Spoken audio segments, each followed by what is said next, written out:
Hi, my name is Dr. Anna Kriegel, and I'm from Columbia University Medical Center. I'm happy to be telling you about our paper to be published in Clinical Gastroenterology and Hepatology entitled Ethnic Variations of Duodenal Villous Atrophy Consistent with Celiac Disease in the United States. The prevalence of celiac disease in the United States was recently found to be 0.7%, which is about equal to 1.8 million Americans. While celiac disease was first thought to be a disease of Caucasian Europeans, it's now recognized as a disease with a worldwide distribution. However, the prevalence of celiac disease in different ethnicities varies. The current thinking is that celiac disease may be less common in those of East Asian descent and may be more common in those from the Middle East and from Europe. Few studies have investigated the variation of celiac disease among different ethnicities in the U.S.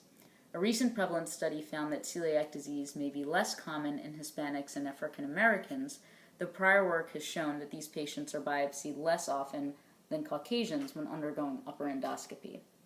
It's also unknown whether the female predominance of celiac disease that has been observed in European studies is present in the U.S. And so we aim to measure the prevalence of duodenal villous atrophy, the histologic hallmark of celiac disease, among different ethnicities in the U.S.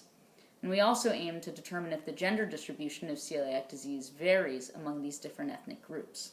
So we performed an analysis of a large national pathology database of subjects who underwent upper endoscopy with duodenal biopsy throughout the U.S. during a 7-year period between 2008 and 2015. All of these biopsies were evaluated by a single group of histopathologists. A series of computer algorithms based on first and last name analysis were used to categorize patients into the following ethnicities: Northern Indian, with further subdivision to Punjabis and other North Indians; South Indian; East Asian; Hispanic; Middle Eastern; Jewish, with further subdivision to Ashkenazi or Sephardic; and other Americans, which were mostly Caucasians and African Americans and served as our reference group. Patients with partial, subtotal, or total villous atrophy on duodenal biopsy were considered to have celiac disease. We calculated the prevalence of celiac disease in each ethnicity category and compared them with the other Americans group, serving as a reference for all comparisons. We also compared the prevalence of celiac disease between the genders and then stratified by ethnicity. There were 454,885 biopsies in our study population. The majority of the patients in the population were over 40, and 2/3 of the population were female. 1.74% of the study population had villous atrophy on duodenal biopsy consistent with celiac disease. Compared to the prevalence of celiac disease among other Americans, which was 1.83%, the lowest prevalence of celiac disease was found among patients identified as South Indian, East Asian, and Hispanic.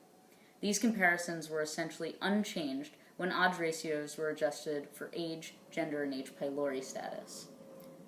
Additionally, we calculated the prevalence of celiac disease in Punjabi patients compared to all other North Indian patients and found the prevalence to be significantly higher in patients from the Punjab region of India, about 3.08%, compared to all other North Indian patients, and the prevalence was about 1.51% in those patients.